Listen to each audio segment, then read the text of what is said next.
Good afternoon, everyone.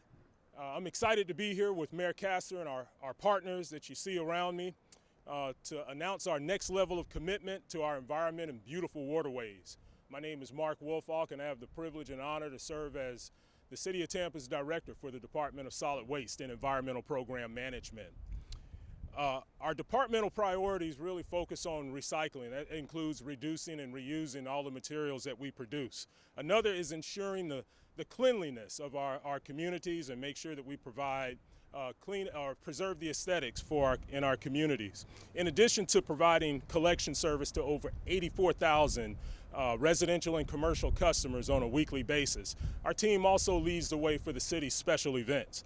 In Gasparilla 2019, we collected approximately 35 tons of trash after the cleanup. That's correct, 35 tons of trash, and we were able to divert or recycle approximately 2 to 2.5 of those tons. But today, we're going to focus on taking the next step to protect our environment. For Gasparilla 2020 and beyond, we're going to focus on keeping the beads out of the bay. It's fun to enjoy the parade and catch beads and during that time, but the value of the beads we know kind of depreciates after the parade is over with. And for the past couple of years, the city's partnered with other organizations such as the McDonald's Training Center for Bead Reuse Program, as well as really promoting the reuse of beads after the parades are over with. The Solid Waste Department is transported from our recreation centers over 3,000 tons of beads for reuse that the McDonald's Training Center has been instrumental in repurposing. In addition to the city's cleanup, Keep Tampa Bay Beautiful volunteers also come out Sunday morning, post-Gasparilla festivities, to clean up. This year, they collected approximately 540 pounds of additional materials. That includes trash, beads, and whatnot from the parade. So the final weight for this year's or 2019's parade has been reduced drastically by the center and the collective efforts of some of our partners. According to the USF, City of St. Pete USF St. Pete and Eckerd College's studies, there are approximately 4 billion pieces of microplastics in Tampa Bay. That equates to 1 particle per liter of water. Although there are federal, state, and local laws that prohibit the use of littering and the unlawful, dumping of litter into our waterways, it still happens despite our efforts. So, as a voice for our marine life, I would like to bring up our CEO for the Florida Aquarium, Mr. Roger German. Thank you, Mark. I appreciate it. It's great to be here. As Mark said, my name is Roger German. I'm the president and CEO of the Florida Aquarium. When I arrived here a couple of years ago, one of the things that everybody heard me say was make no little plans at the Florida Aquarium, and we have been doing that. But I wasn't thinking I was going to get out hustled all day long, but I am, because there is a person who is making no little plans and advancing no little plans here in our community, in our city, and that's our mayor, Mayor Jane Castor, and it's and the city of Tampa. And what you are doing to make no little plans to protect and preserve our environment is to be commended.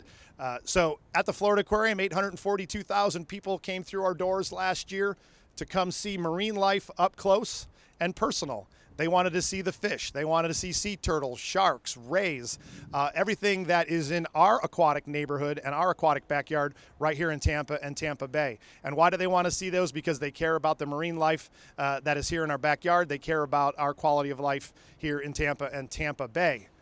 But our marine life is experiencing lots of pressures, whether it's from climate change or man-made causes. We're seeing a lot of degradation in our environment, and that's why we're pleased to be here today on behalf of the Florida Aquarium and the 9,000 animals that we care for every day.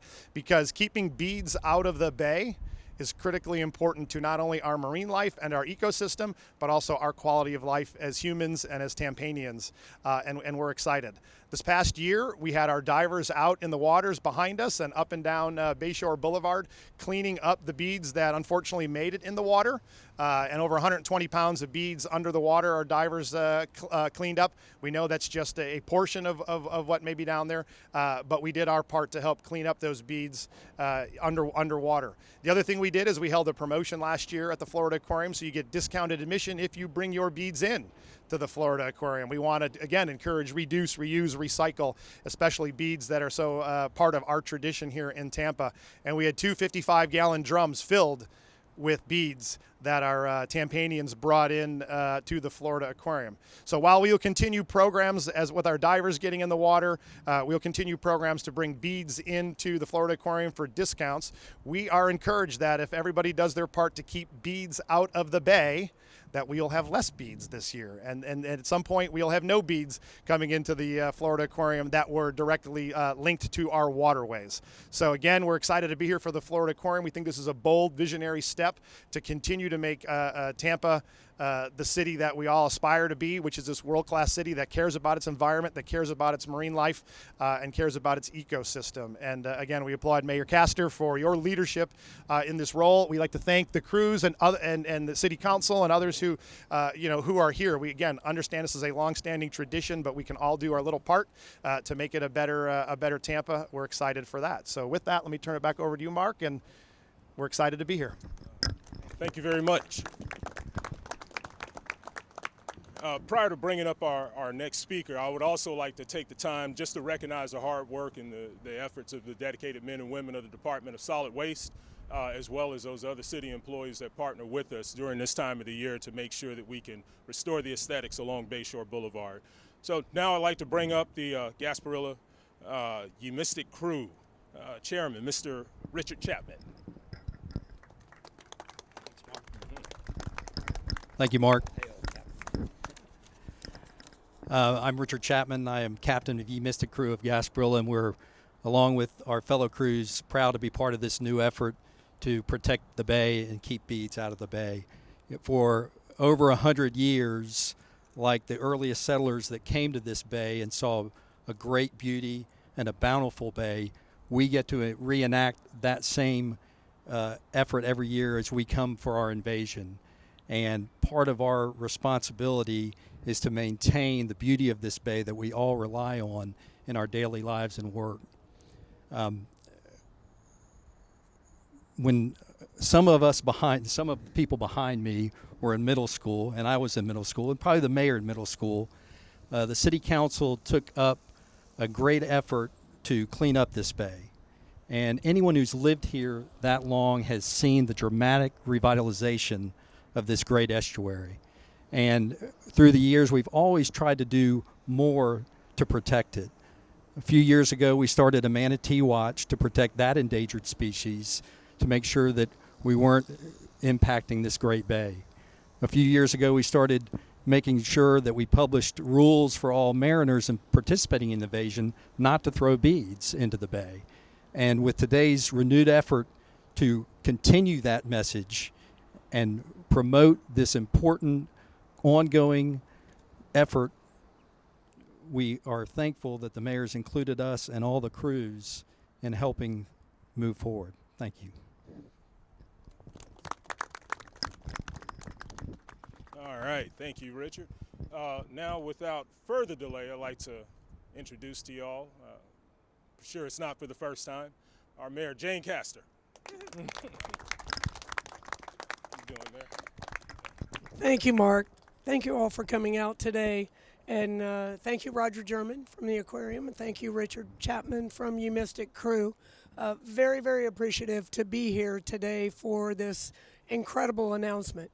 As was said, our bay really defines us as a community, the river in the bay, and it is up to us to ensure that we maintain the pristine character of it for all of the marine life.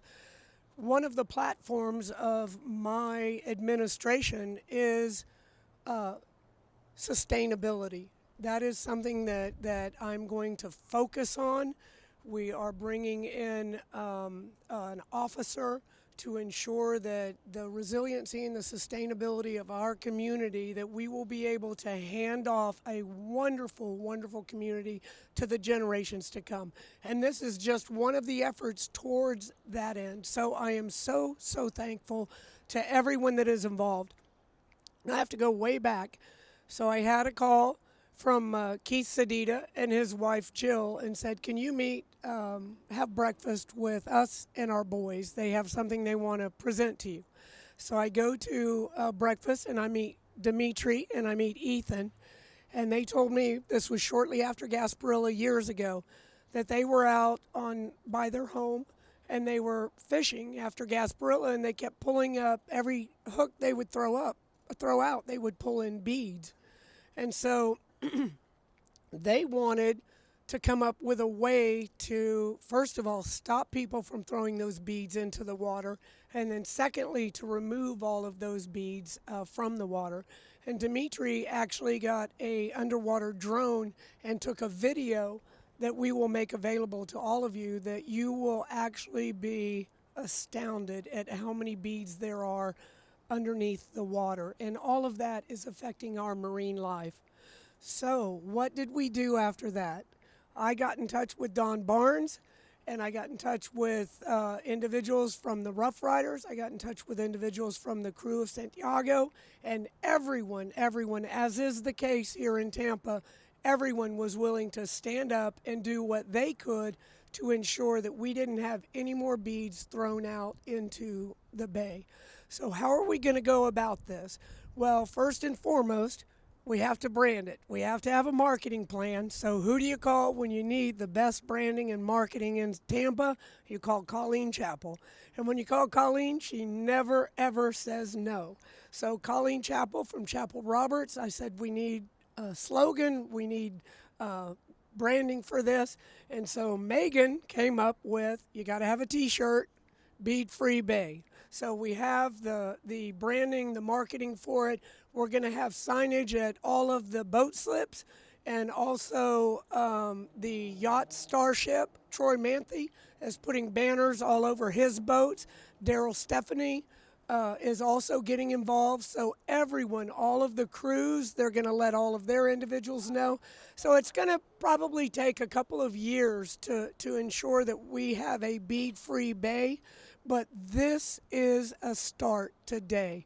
We're going to ensure that we're not polluting our waterways, one of our greatest assets, with these lead-filled beads. So very, very exciting.